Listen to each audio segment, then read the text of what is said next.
There comes a moment in every relationship, whether between people or between nations, when the weight of differences finally outweighs the benefits of staying together. For years, the United States and India built what many thought would be an enduring economic bond. It was a relationship filled with shared ambitions, expanding trade, and promises of mutual growth. But behind the warm public statements and the handshakes at global summits, fault lines were forming.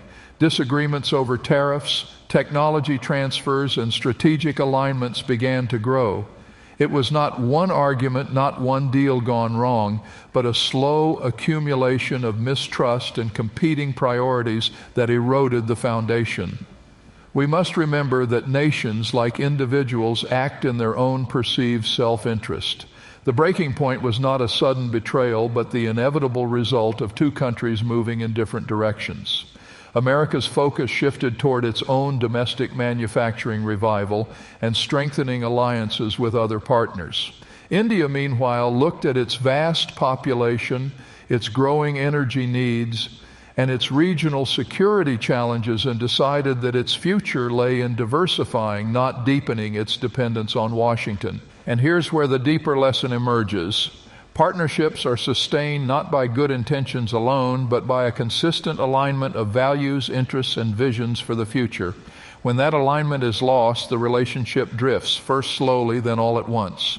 The trade tensions that had simmered for years became open disputes. Negotiations stalled, policies hardened, and before long, what had been called a strategic partnership in speeches was in reality a fragile arrangement that no longer served either side's long-term vision. From a psychological standpoint, there's something profoundly human about this shift. People rarely walk away from what is working. They walk away from what is no longer serving their growth. India's decision to turn away from the U.S. in certain trade areas was a signal not of hostility, but of self-determination. In its eyes, it needed partners who could meet its needs without constant policy friction, partners willing to trade on terms that matched its ambitions. This moment should also remind us that in geopolitics, loyalty is a fluid concept. Nations do not bind themselves to sentiment, they bind themselves to advantage. The sooner we understand that, the less shocked we will be when former allies choose new friends. That doesn't mean trust is impossible. It means trust must always be nurtured, guarded, and reinforced through actions, not just words. And so here we are, two nations standing at the end of a chapter, facing different horizons. The breakup is not simply about goods, services, or tariffs. It's about identity, direction, and the relentless pursuit of national goals. The U.S. will seek its path, and India will seek its own. The question for us is whether we will lament what was lost or learn from what happened. Because in the end, every ending carries a lesson. If we do not keep investing in our relationships, we should not be surprised when those relationships invest in someone else. When we talk about India turning toward Russia and China, we are not merely observing a trade transaction. We are witnessing a profound realignment of global strategy. This is not about swapping one business partner for another. It's about shifting the axis of influence. For decades, India balanced itself delicately between East and West, maintaining ties with Moscow, trading with Washington, and cautiously engaging Beijing. But the decisions being made now signal something much more decisive, a recalibration of where India sees its long-term future and who it believes will best serve its vision of national strength.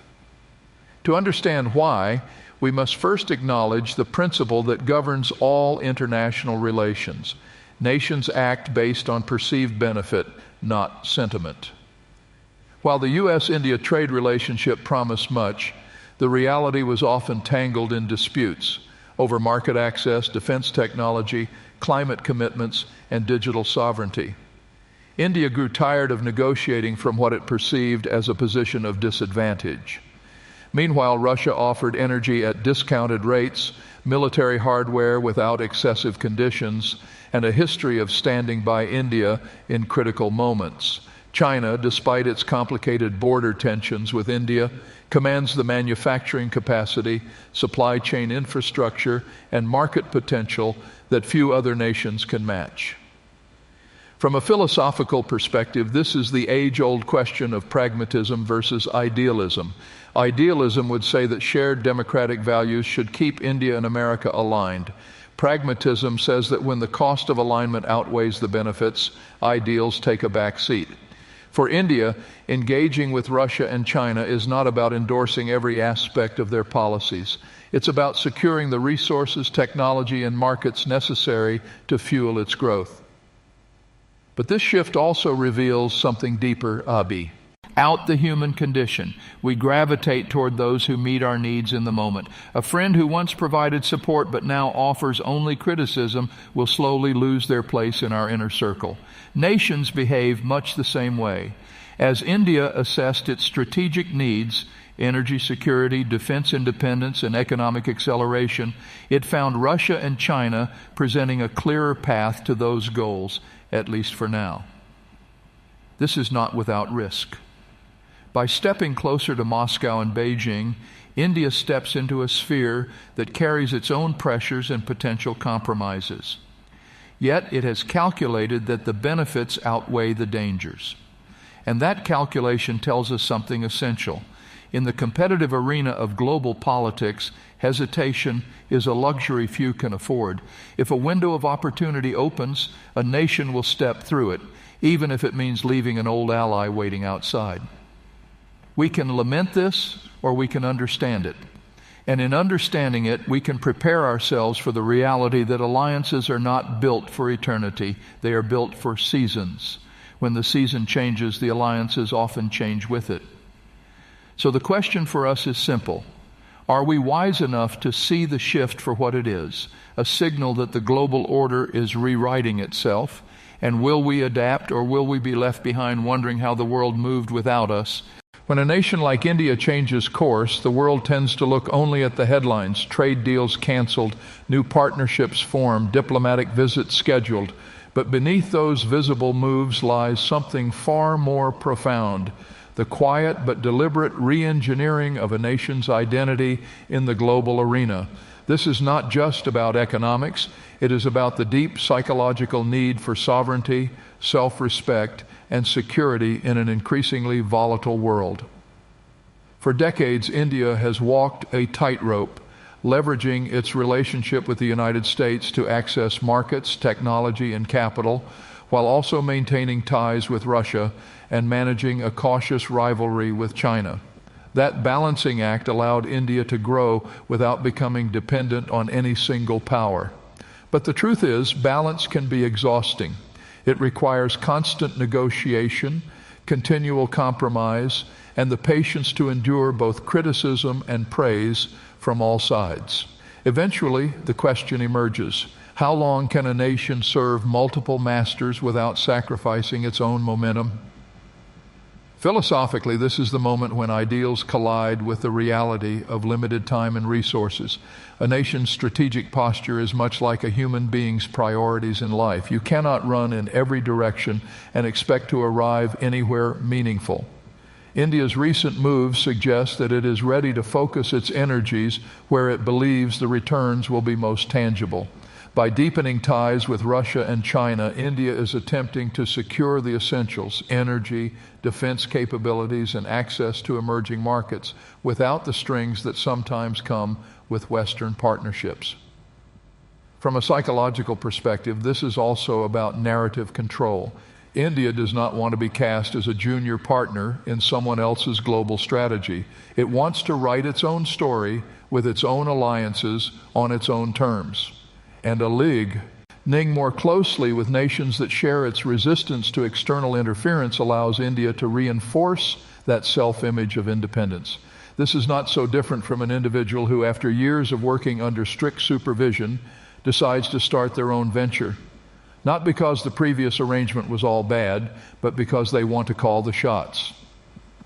However, as with all such choices, there is an undercurrent of risk.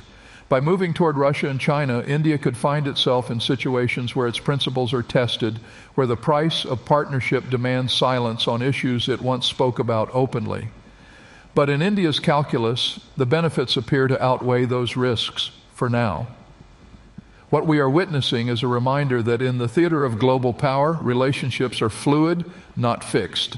Nations pivot not because they are disloyal, but because they are loyal, first and foremost, to their own survival and prosperity. And perhaps that is the lesson for all of us. When the road you are on no longer leads to where you need to be, it is not betrayal to turn, it is wisdom. The challenge is not in deciding to change direction, it is in having the courage to take the first step.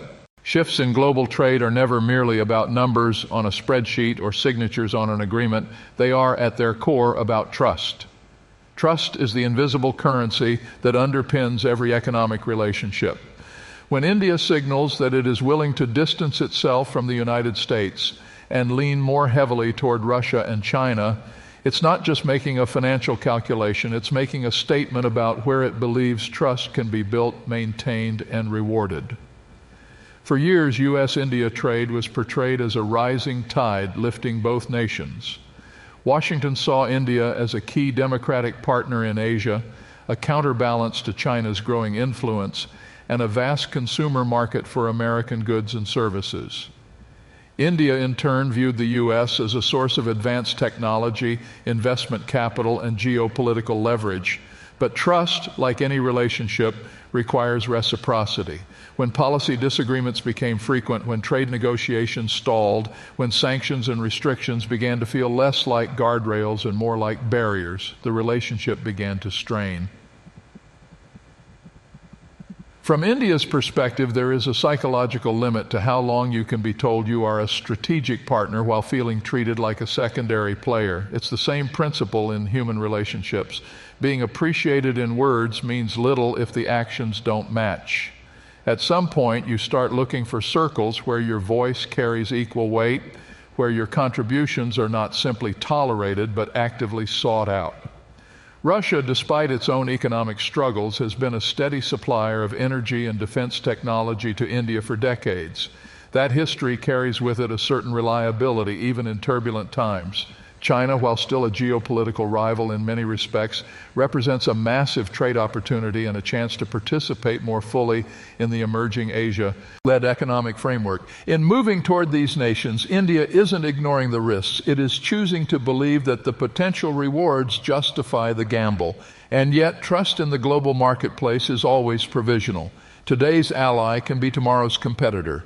The art of statecraft is in managing those transitions without losing your own sense of purpose. India's pivot serves as a reminder that trust is not something granted once and held forever. It is renegotiated in every transaction, every diplomatic exchange, every joint venture.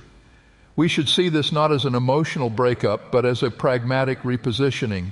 Nations, like people, grow. They reassess their needs. They look for environments where they feel seen, heard, and valued. The United States may well regain a stronger economic bond with India in the future, but for now, the center of gravity is shifting eastward. And here lies the deeper takeaway. If trust is the foundation of all relationships, whether personal, corporate, or national, then the moment we stop tending to it, we invite others to take our place. In trade, as in life, loyalty is earned daily, not assumed eternally. When a nation changes its trade partners, it's not only adjusting its economy, it's altering the trajectory of its people's future. Trade is not simply about the exchange of goods, it's about the exchange of possibilities.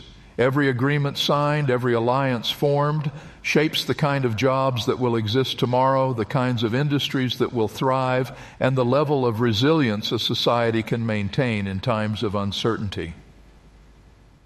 India's decision to deepen its economic engagement with Russia and China carries with it a ripple effect that extends far beyond the immediate financial transactions. The pipelines, shipping routes, technology transfers, and market access agreements being discussed are more than contracts. They are blueprints for the next decade of India's economic life. When you pivot your partnerships, you don't just change where your products go. You change where your nation's energy flows, where your innovation is tested, and where your influence is felt. But here's the deeper truth. These shifts are never purely economic. They carry with them a philosophical question. What kind of economic ecosystem do we want to belong to? For years, India operated in a hybrid space, balancing its historical connections to Russia with its expanding ties to the West. That balance is now tilting, and with it comes a change in the narrative. Instead of being seen primarily as a bridge between worlds, India may soon be regarded as a committed member of a new economic bloc, one where the rules, priorities, and underlying values differ from those championed by Washington and Brussels. This move has profound psychological effects on both sides. For the United States, it is a sobering reminder that influence is not maintained by inertia. For India, it is an affirmation of its sovereignty and its capacity to chart a course that prioritizes national interest over diplomatic sentiment. And for the Indian people, it is an invitation, whether welcomed or resisted, to reimagine what prosperity will look like under a different set of global partnerships. If we zoom out, we realize that trade policy is often the quiet architect of national destiny.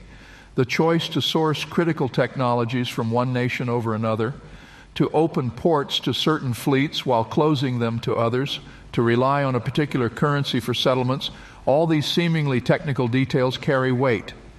They determine the kind of risks a country will face in the next crisis, the kind of leverage it can wield in negotiations, and the resilience it will have when the world economy falters.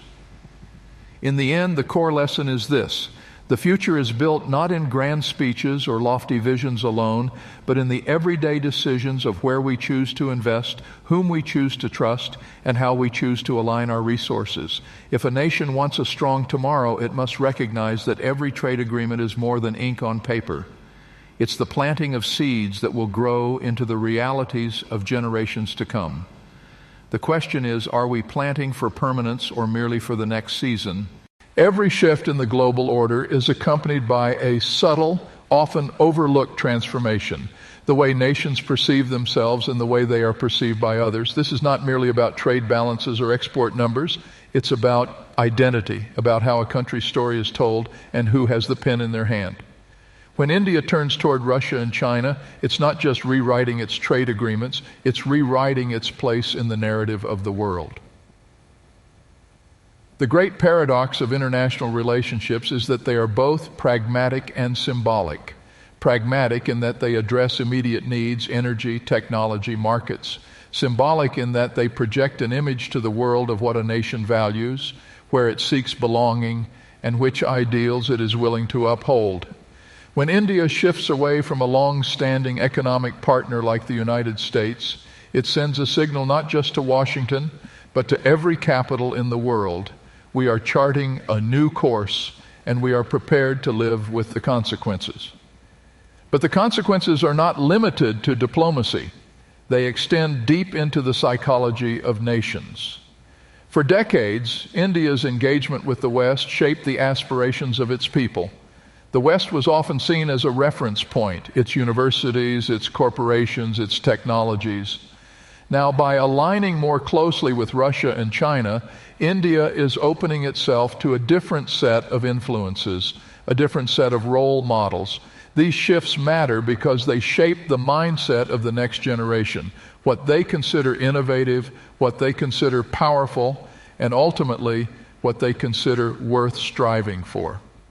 And here's where the philosophical depth comes in. Nations, like individuals, become what they behold. If you consistently expose yourself to certain ideas, certain styles of governance, certain economic models, they begin to seep into your cultural DNA. It doesn't mean India will become Russia or China in character or policy, but it does mean that these partnerships will shape the context in which India defines itself. Every deal signed, every joint project launched reinforces a certain trajectory. This is why the moment we are living through is not just transitional, it is formative. History will look back at this time and see more than shifting trade routes. It will see the recalibration of influence, the redefinition of partnerships, and the emergence of a new set of priorities.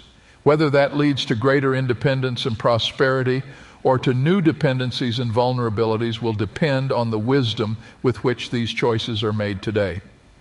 And so we come to the heart of the matter. The real question is not whether India can thrive under new partnerships. The real question is whether it can hold on to the essence of what has made it unique, its democratic spirit, its cultural resilience, its capacity to adapt without losing itself while walking a road less traveled. Because in the end, partnerships will change, alliances will shift, but a nation's soul must remain unshakable. That is the anchor in every storm.